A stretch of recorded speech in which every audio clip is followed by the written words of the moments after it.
Hey everybody, welcome back to Covers and Commentary, and welcome back to another episode of Drummer Reacts. And this one is a rushed episode. Not rushed like it's going to go fast, just rushed because I'm recording it now on a day that I wasn't expecting because copyright stuff is fun. But thankfully, Dirk from Megadeth, if I can say their name right, to save the day on Drumeo with another first-time listening video. And this time it's Paramore, which I'm really excited for because the last time we heard him play, it was Mr. Brightside, which if you want to see that after the video, you can check it out over there. And he completely changed the tone of the song because of his style of drumming versus how the original song was played. And this time, he's playing Paramore. And I don't know which Paramore song. I just said, here's Paramore for the first time. So I'm really, really excited to know which one he played. I'm hoping it's Careful, because I played Careful in a high school talent show and got second place. It's a really fun song, but it's probably going to be something like Misery Business since it's the one everybody knows. But I'm really excited for this. I grew up through the early 2000s. I was in high school in the early 2000s, so I'm very familiar with Paramore. I was one of those kids. So let's have a listen and see what his take is on Paramore. Oh God, am I going to attempt this after one listen? It's up to you. Of course, it's Misery Business. You can hear it in the background. Full send. Full send!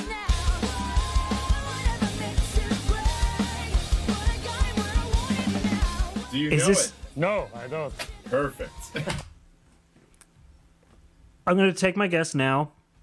He's going to miss some of the nuances, like da da da da da da da da. Some of those bits in the middle. My guess is now he's going to nail the energy. Seeing that bit at the beginning, he's probably going to just, like, the chorus is probably going to be very similar to the original, but I think he's probably going to miss some of the little nuances and still make it his own. So let's have a listen. I knew you were going to say that. Another successful episode on Drumeo. I love his attitude, man. We're gonna give you a song with no drums in it. In the past, we gave you Mr. Brightside. Yes. Which totally changed the tone, but it was so good. So we gotta step it up Again, a check little that bit. out Mr. if you Dark haven't Side seen thing. it, That's my why- video already. Exactly. And there's So yeah, hopefully you don't know the song. If you do, just give me the thumbs up. You nervous? A little bit. I promise it's not Meshuggah. Okay. I would know that anyway, so I know. yeah, Not really. that I'd be able to play it, but you know. Oh But a few God, years yeah, of practice, Meshuggah. Yeah, exactly.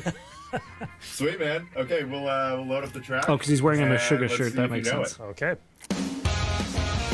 Yep.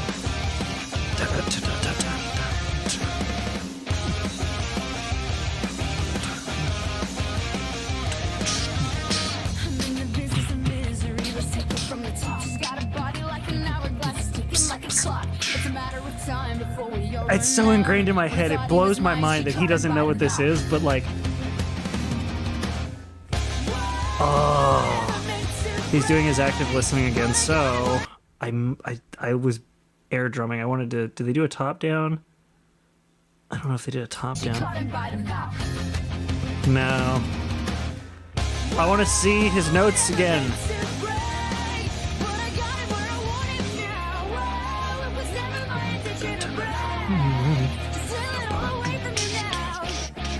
Yeah.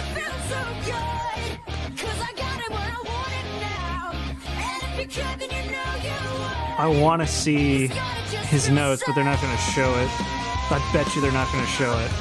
Because we already saw it before.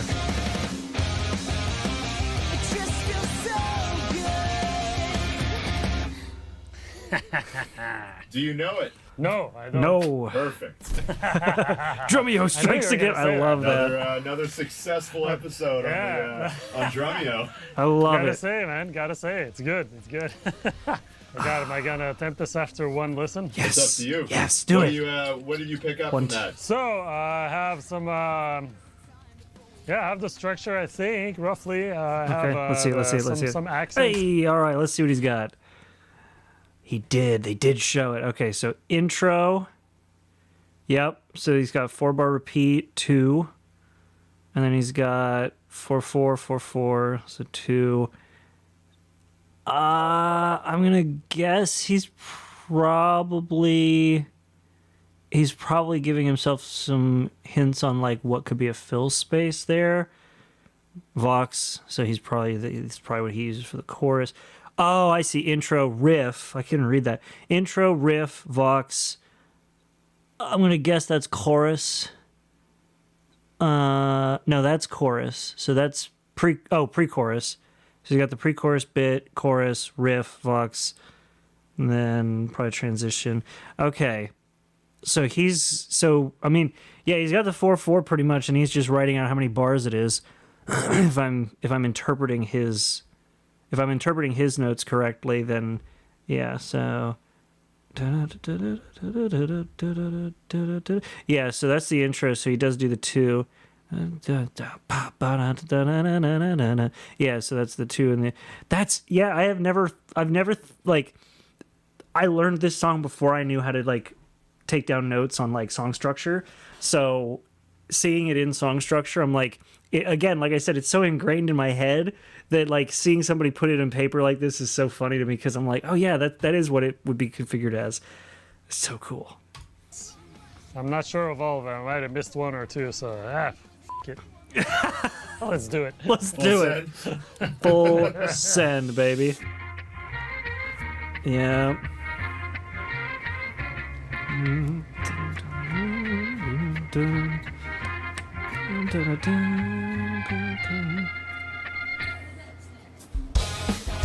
Oh, so he doesn't do the snare, because it starts at the end of the first. It starts on the fourth beat, just before it goes into 1 with the cymbals. So 1, 2, 3, 4, 1, 2, 3, bah, and you hit on the 4th note on the last bar, and then go into the main bar, bah, da. Yeah, 2, 3, 4, 1, 2, 4, 1, 2, 3, 4, 1, 2, 3, 4, da da. Yeah. Oh, yeah. Okay. He's just. Oh, that was an interesting way to transition to it.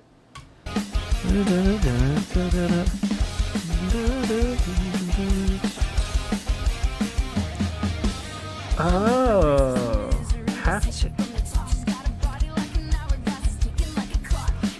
Oh, he did the offbeat with the. Okay.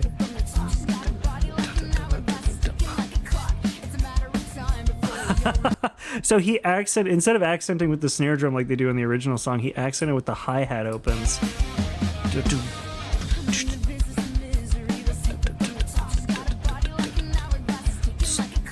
Yeah, that's interesting. And he's using the, yep. He's got the cable clutch hi-hat on the far side. Also, I think he's rocking with Meinl. Oh man, I forget what those are called, but it's the blacked out Meinl cymbals. I'm such a fanboy of those. Oh, he got the drum roll right.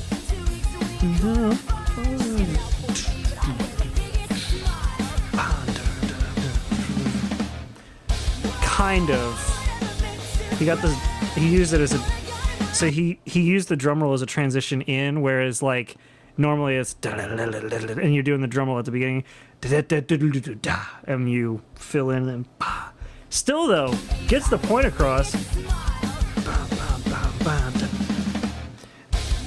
Honestly though, if you've never heard that before and you're just going off of like what you're familiar with or what you think should be in there, that without really trying to to chase the riff of the guitar and the bass, that is probably the most logical fill to put in there. Is just, safest fill is a drum roll sometimes. So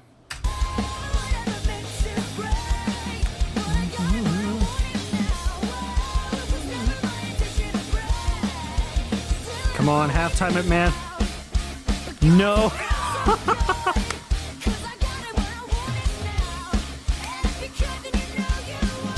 Oh, I totally would have gone with a halftime groove for that, but he just went for the like straight up China beat down.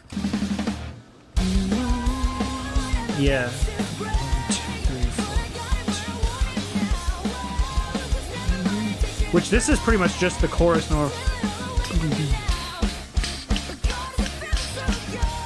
Yeah, seriously. And then it starts doing every, yeah. Like, to be fair, I would not expect him to do some of the crazy fills you hear from the drummer from Paramore, or well, especially from this song, considering that, like, early Paramore drum fills sound like the 4/4 equivalent of throwing a drum set down a stairs, a flight of stairs. Like, you could probably make it by just like, all right, 1 2 3 4 1 2, push your drum set down the stairs, and you get the timing in. So I wouldn't expect him to do that, but yeah, it's interesting that he relies on the dun dun dun dun dun, which still gets the effect across. Like, that's interesting. It's not intricate, but considering he's doing this basically on the second time he's hearing the song, not bad.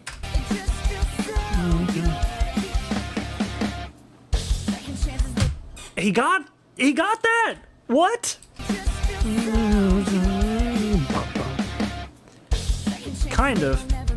The little flam there. Blah, da, da, blah. I love the accenting on the cymbals though. That is so good.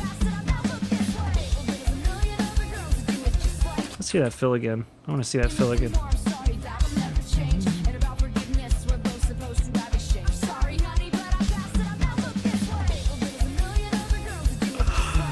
And it was so smooth too, because he's got the cable clutch hi-hat on the far side there for your open hits. And that makes total sense for him to do that lead in, because it just smoothly transitions into him hitting the cymbal and going back down to the hi-hat. Yeah, look at that. Okay. Interesting fill styles. My man's rolling in with the double bass. Look at this.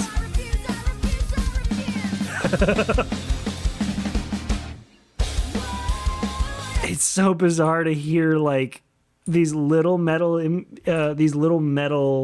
implementations throughout the song of, you know, what I would consider otherwise a like punk pop or punk rock kind of style. Yeah.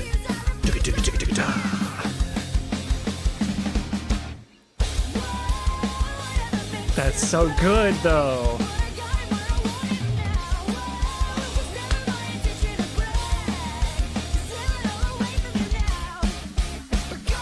Back to that.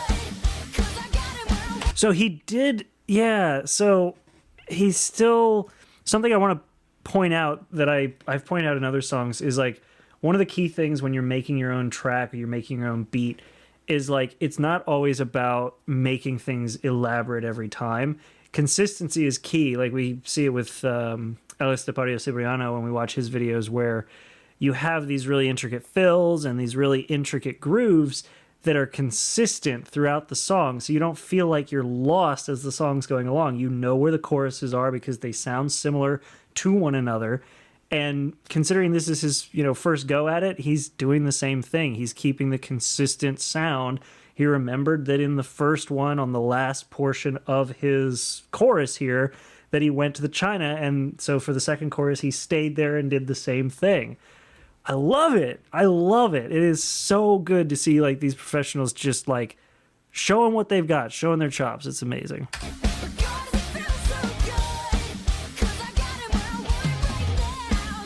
Look at that.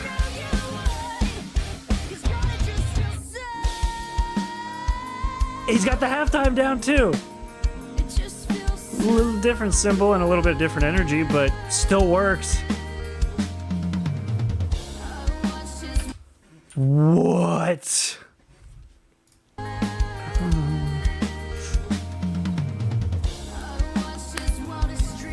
That was awesome! That was awesome! One more time. I want to see that fill again.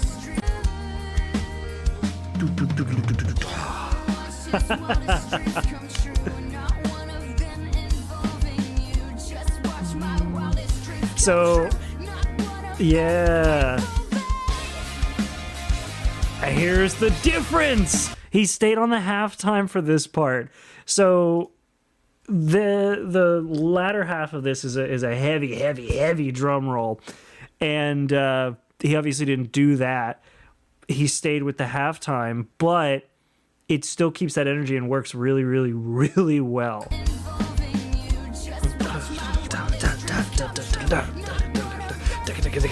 That's normally what it is, but instead he keeps to the halftime.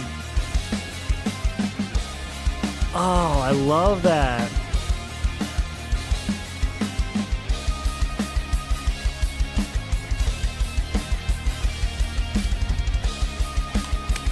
Double bass! One more time, double bass. Oh, man. Look at that foot going. Wait, was that a blast beat?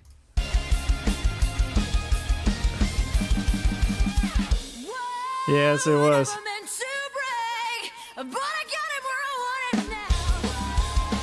Oh, that's an interesting place to pause.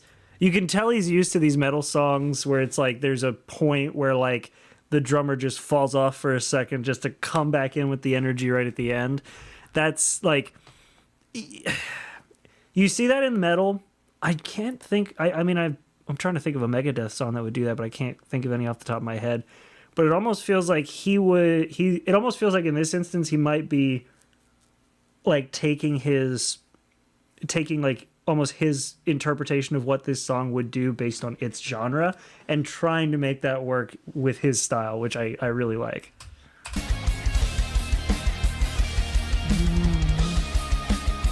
Because normally here it's a very heavy drum beat. That's normally what's here. But this... that works pretty well.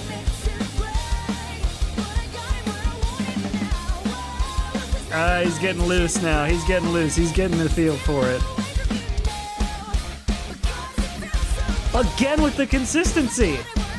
Look at this guy.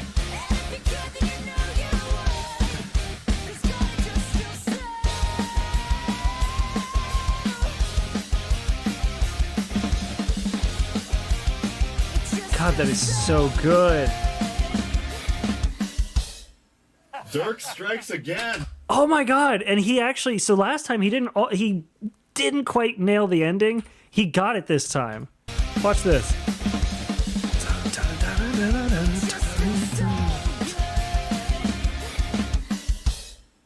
Dirk strikes again. Kind of an okay way to fun. end. So who was this? Tell me everything. You promise you don't know it. I promise. Okay, that's the band is Paramore, Aha, okay. and the song is called "Misery Business." Nice. Great song. Business. I missed the ending. See, like I was... Kind didn't write that down. I didn't write down the last, like, where it stops. I That's think I whatever. said last year in my video about the ending. Missed the ending, damn it. There's always Same shirt, room too. for improvement. There you go. Yeah. I'm very curious to hear like what the drums on the Yeah. actual track are. We'll load up the original here, and you can hear it. I want to know what his thoughts are on it.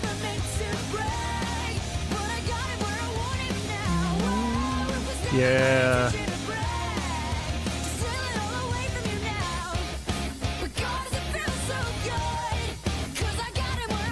Yeah.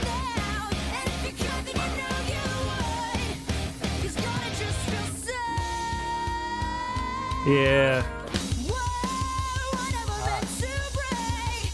Yeah. I was wondering if they were going to show that part and his reaction to that section where it's just like ba-da-da-da-ba-da. Yeah. But that was the part I was talking about.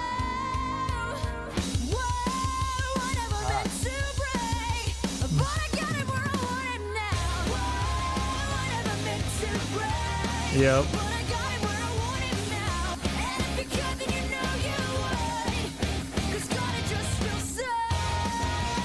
Yeah. God, I feel so old looking at this. I'm like, I remember when this came out. Yep. Ah. That ending. That ending. Great drumming, man. Great song. Like, yeah, I love his style. It's very reminiscent of stuff I would do for sure. So, you know, I could totally see myself There playing you those go. parts. Very tasty fills, and yeah, I like it a lot. It's Yeah. cool. Anything you would do different? If I were to redo it, you mean? Everything? Everything. Now that I've heard the drums, I'm like, oh, of course, that makes more sense. And, you know, it's like, yeah. I mean, you tend to think kind of when you just have the structure after one listen, Yep. you tend to think kind of simple, like keep the beat. That was what I was just saying. It's for what he was doing. The stuff he was doing was the simplest stuff to fill the space. And it works. Like one shot filling the space to make sure that you don't screw it up. It's almost like I've done this before or something. But yeah, no, he nailed it. And like the energy that was behind it, like keeping it simple while keeping the energy up is very important. And he nailed that through the entire thing. And yeah, the ending, he figured out where the ending was pretty quick and made it end on a time. So it's not like he was offbeat ending it. So that's good. Obviously, his beat, like on the verse with the little snare accent, that's offbeat, and some of the Yeah. other things like ba ba ba being halftime, that makes sense, you know. Yep. So yeah, listening to it is definitely his part is very well. The more you do Yeah. this, the quicker and the better you get at it. And it really trains your Yep. ear, and it also another part of it that's really cool, I think, is that it makes you more comfortable improvising, and that's something that I've been striving to be better at for many years now, and this is one of those settings where, you know, it definitely puts that under the microscope. But it's cool because every time you play, you sit Yeah. down and you play stuff, you know, you try to think like, well, if this was recorded, would I be okay with it? It pushes you to just get to that next level, you know, where There is a practice method that I use called shuffle mode, and it's literally just putting my iPod or how old am I? Putting my phone or my iPad, whatever I have my recording system hooked up to, just putting that on shuffle and playing whatever comes through. And it's not quite like this where there's no drum track. Some songs come through and they're like R&B or rap or, you know, something that doesn't have a traditional drum track to it. And that allows me a little more flexibility and I can make my own drum set or drum track up. But either way, when you're like hearing something for the first time and you're just playing it on shuffle and you're like, all right, let's just figure out a beat and make this work, it makes you a much more versatile drummer. So seeing that and hearing him talk about him practicing that is so cool. everything you play is, I mean, there might be a few little things here and there. Like I know I had a few mess ups in the song, but for the most part, like you play Please, with you the were intention as awesome. if this was the last chance to play it, you know. And so it's a mental approach, if you will. And I like that because I think, you know, I want to be at some point in the future where every time I sit down on the drums, if somebody was recording Yeah. me, it would be like, yep, you can use it. You know, that's like an ultimate goal at some point. When That's I'm, a you great know, goal to have. Remember what we talked about when I'm in my late 60s and we're doing jazz here? One day when Dirk grows up, When when he's all grown up.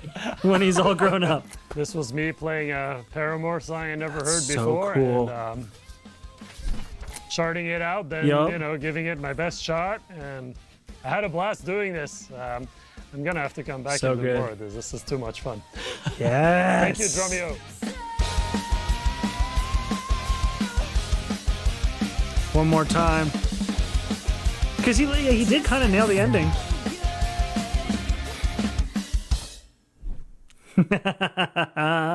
God, that was so freaking good.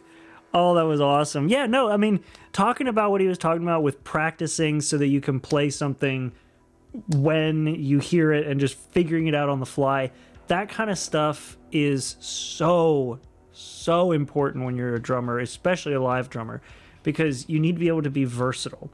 And if you're not versatile and you're locked in your ways, you're not going to be able to book as many shows. You're not going to be able to get as many sort of, you know, bands have an idea of what they want to hear in their head from you. And unless you start the band or you are a founding member of the band, yeah, your drum style might not quite line up with theirs. So you got to be versatile. And again, his practice method of trying to be able to just pick something up and play it is super important as a professional drummer.